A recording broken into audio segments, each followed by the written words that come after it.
And we're continuing to get new information on that breaking story from the Pentagon. Glad you're with us tonight here at 7 o'clock. I'm Adam Longo. There is certainly a lot to get to. We've got team coverage on the attack outside of the Pentagon today. The Associated Press is reporting that the suspect is dead and an officer was killed.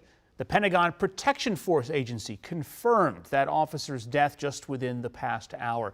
Mike Valerio is near the scene right now with a step-by-step account of what happened, and our Jess Arnold is at George Washington Hospital with more on the fallen officer. And here's a live look at the transit center near the scene. Now, the Pentagon Metro station is still shut down. WMATA says it will stay closed for the rest of the evening and reopen tomorrow morning. If any of this sounds familiar, it's because we had a similar situation at the Pentagon over a decade ago. We're going to look back on that moment in a few minutes. First, though, let's get to Mike Valerio, who is close to the Pentagon. Mike, I understand we're getting some new information about the attack.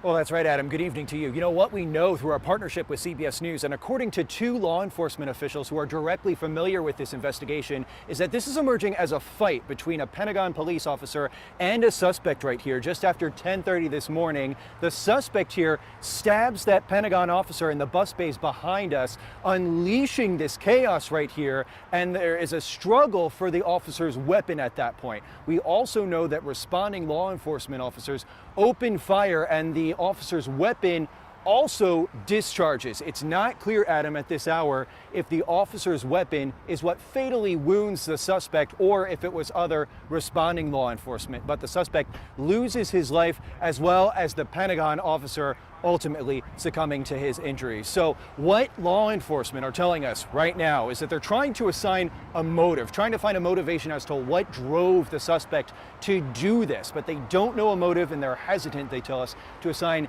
any kind of motive at this hour. We do know, Adam, as you mentioned earlier, this was a man who was assigned to the Pentagon Force Protection Agency, the agency that is designed and charged with supporting and defending the security, the first line of defense for the Pentagon reservation right here. For his part, the Secretary of Defense, Lloyd Austin, has said that all flags across the Pentagon reservation are to fly at half-staff. And about 25 to 30 minutes ago, we noticed all of those flags beginning to lower right now. The Secretary, for his part, also wrote quite movingly about this officer, saying that without question, he died in the line of duty and certainly defended tens of thousands of not only workers, but tourists and visitors who come to the Pentagon complex each and every day. So what we are hoping to learn, Adam, overnight into the following days is the identity of this officer, his age, his rank, where he's from. But those details are being withheld at the moment, the Secretary of Defense says,